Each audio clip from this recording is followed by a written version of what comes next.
अस्सलाम वालेकुम। हक सच के अंदर ताकत है और झूठ के अंदर कमज़ोरी है।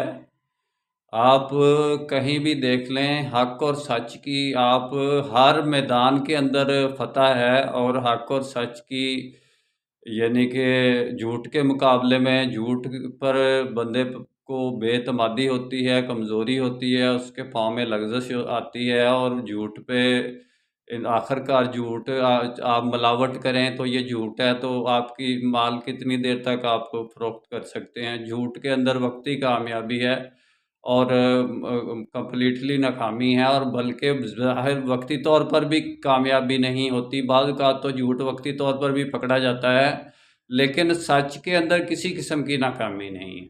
सच के अंदर, हक़ के अंदर कामयाबी है और ताकत है, कमज़ोरी नहीं है। इसके अंदर कलमा खबीसिया के अंदर कमज़ोरी होती है। ऐसे कुरान में आया है, कलमा तैयबा का शजर तैयबा, कलमा तैयबा शजर तैयबा की मानंद है कि जिसकी जड़ें ज़मीन में और शाखें आसमान तक हैं, और कलमा खबीसिया एक पानी के ऊपर तैरता हुआ दरख्त है, जिसे किसी तरफ भी इसबात नहीं। कॉल उसको मेरा काम इस्लामिक वर्ल्ड की अमन और यूनाइटी का इंशाल्लाह डिटेल में बात फिर होगी। निस्बत वहदत खिदमत खैर के साथ। अल्लाह हाफ़िज़।